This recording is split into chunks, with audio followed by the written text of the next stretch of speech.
Good morning all. Today we are going to start our next topic of chapter hydrogen, that is hydride. Now as you know, hydrogen combines with almost all the elements except noble gases to give hydrides. For example, NaH, MgH2, CaH2, B2H6. The journal formula of hydride is EHX, where E is the element and X is the number of hydrogen. Now let's see which groups form hydrides. So first is all the main group element except noble gases and helium and indium form hydrides. What are the main groups? That is group first and second, and group 13 to 18 are the main group. All the lanthanoids and actinoids form hydride. And third is all the transition elements form hydrides. Transition element group 3 to 12. Now let's see the types of hydride. There are three types of hydride. First is ionic hydride, second is covalent hydride, and third is metallic hydride. So let's discuss ionic hydride. Now ionic hydride are formed by the combination of hydrogen with metal which have high electropositive value than hydrogen, or you can say they are formed by the combination of S block element with hydrogen. Now S block element contain alkali metals and alkaline earth metals. Alkali metals like lithium, sodium, potassium, rubidium, and alkaline earth metals like barium, magnesium, calcium, strontium, and barium. Now ionic hydride can also be formed by the combination of hydrogen with some of the lanthanoids. Now let's discuss the preparation of ionic hydride. We can prepare the ionic hydride by reacting the metal with the hydrogen at different temperature. For example, when we are reacting the lithium with the hydrogen at the temperature of 1025 Kelvin, it will going to give us lithium hydride. And when we are reacting the potassium with hydrogen at the temperature of 673 Kelvin, it will going to give us potassium hydride. Now, why temperature is low here? Because of the high reactivity of potassium. Similarly, when calcium react with hydrogen at the temperature of 1073 Kelvin, it will going to give us CaH2, that is hydrolith. Now, let's discuss the general characteristics of ionic hydride.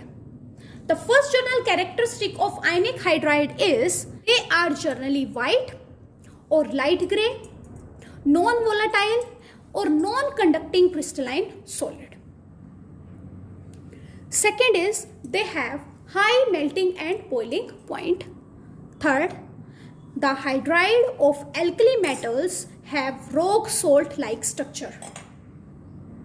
Fourth, they conduct electricity in molten state, releasing hydrogen at the anode. Now the fifth point is thermal stability. Thermal stability depends upon the enthalpy of formation. Now what is enthalpy of formation? It is the amount of energy released on the formation of one particular hydride. Greater the amount of energy released during the formation, greater will be the thermal stability. Which means larger the enthalpy of formation, larger is the stability.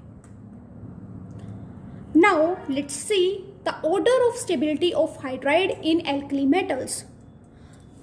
The order of stability in alkali metal will be LiH will be more stable, then NaH, then KH, then RBH, and then SCSH, that is cesium hydride. In case of alkaline earth metal, the order will be CaH2, SrH2, and BaH2. These hydrides can easily hydrolyze in the presence of water. Let's see, when lithium hydride react with water, it gives lithium hydroxide plus hydrogen. And when NaH react with water, it gives NaOH plus water. These reactions are highly exothermic because of the high reactivity of hydride towards water. Now let's see the uses of ionic hydride. Ionic hydride and their complexes used as a reducing agent, and they may be used as a solid fuel. So this is all about ionic hydride. Now let's discuss the covalent hydride. Covalent hydride are formed by combining hydrogen with p block element, or you can say non-metal. For example, boron, carbon, nitrogen, oxygen, fluorine, silicon, phosphorus, fluorine, sulfur. And hydrides can be HF. The force of attraction between them is a van der Waals forces. Now let's discuss the preparation. We can prepare the covalent hydride by different method. First is by direct combination. Take hydrogen and react it with fluorine. It will going to give us 2HF. When we will going to react hydrogen with oxygen in the presence of electric current, it will going to give us H2O.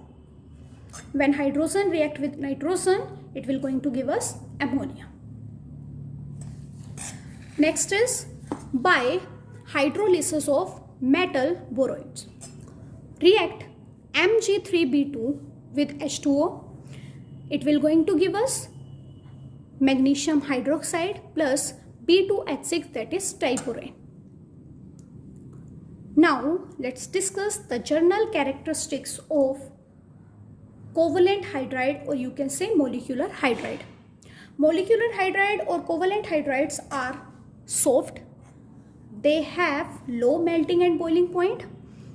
They have low electrical conductivity because they do not possess the free ions.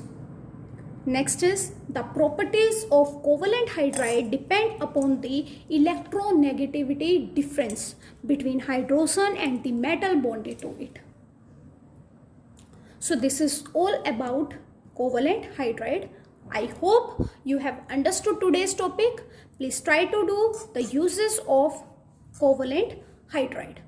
That's all for today. Have a nice day ahead.